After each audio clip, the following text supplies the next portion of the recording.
Okay, next we'll divide up into breakout groups. Unfortunately, we don't have Ajahn Panyo here today to lead that, but I think it's fairly straightforward, dividing into groups. And did you think of some questions, or should I just maybe say what I said to you earlier? Yeah. And we don't have a printout of questions this time, but if all of the groups could contemplate just a couple things, and that's, how have you had to work directly with sickness and or aging in your life? And do you have, how do you work with element contemplation? So those two questions, and that can lead to discussions during the breakout group. So if there's going to be 5 groups, and we will reconvene at 3:30. Yeah, facilitator for each group, because we'll come back and do summaries of what you discussed in each group. Welcome back. This will be the updates from the breakout groups, and they seemed quite lively this time. So very good. You're having good discussions. So there is a floating mic next to Jeannie, and we could have the summary from group 1. My name's Emily, and I'm the spokesperson for Group 1, and we had a very lively discussion that seemed to center very much on people's individual experiences with helping others. That was the predominant theme, and there was more nuance, but for the sake of brevity, we landed on a very interesting additional topic around the potential for compassion running out. And then we had some people counter it and talk about the boundlessness nature of compassion. And it was more of a contemplation than any one person having any answers around how to continue the practice and attend to our own individual needs so that we can keep helping others in the Sangha. Anyone else from Group 1 like to weigh in on that or add anything or remind me to say something? Thank you. Okay, so I'll pass to Group 2. Thank you. I'm Group 2, so I'll hold the mic. We also had a very lively discussion, and I'll try to remember, although my group said if you don't remember, you can just attribute it to aging. So that's helpful. So in terms of aging and sickness, of course, everybody's dealing with that in one way or another.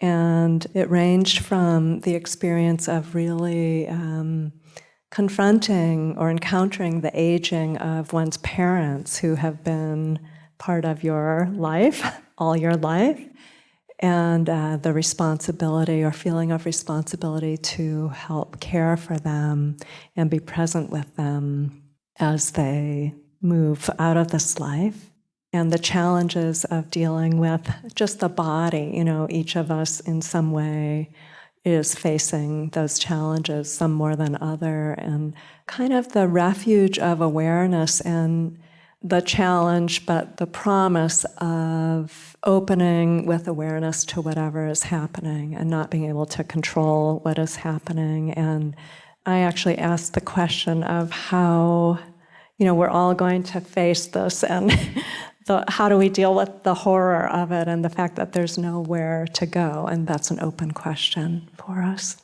And then in terms of working with the elements, some people really haven't done much of that, and others have found it both challenging as far as really understanding in terms of bodily experience what that contemplation is or how to work with it. And others have found it quite helpful to take the sting out of maybe unpleasant experiences occurring in the body, pain or illness. Yeah. Does anyone want to add anything to that? Very good. Thank you. So I'm from Group 3.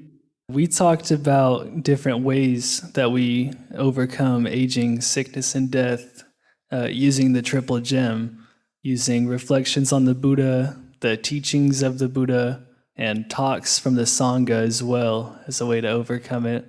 It's a way to uplift your mind and sort of incline it into a better state so that you're not just thinking about the suffering of the pain the whole time. You're actually thinking about something wholesome. Also, the 3 characteristics of it being that your body is not the same forever.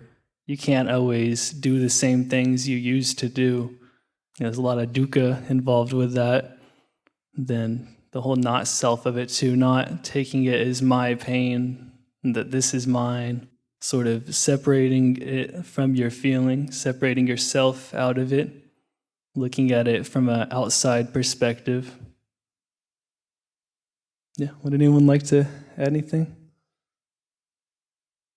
I think people are keen to have the leader do all the talking. I think so.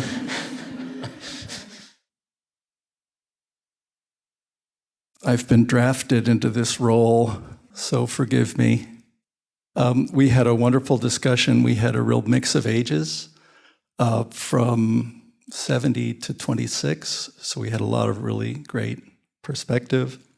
There was a lot of emphasis on how at times anger can cause illness or suppressed emotion can cause stress, and also how at times wanting discomfort to go away can amplify it or make it worse.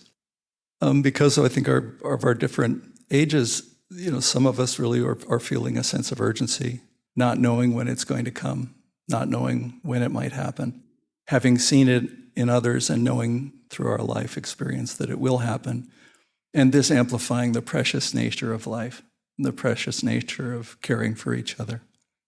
Also emphasizing or looking at the end-of-life experiences with others that we've had, an emphasis on forgiveness, understanding, compassion, and an emphasis on a healthy life. How do we stay healthy? What are the habits that keep us as healthy as possible over time?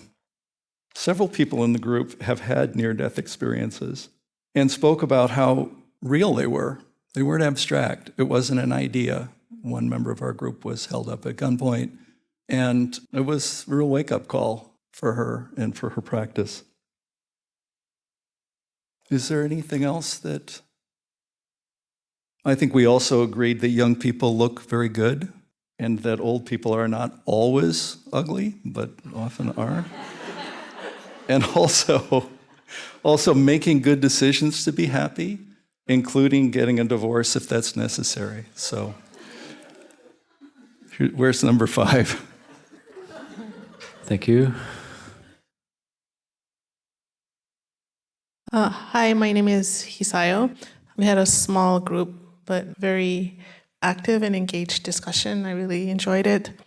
One theme was crisis leading to insights, especially realization of the possibility of death in the case of people who have received diagnoses of serious illness.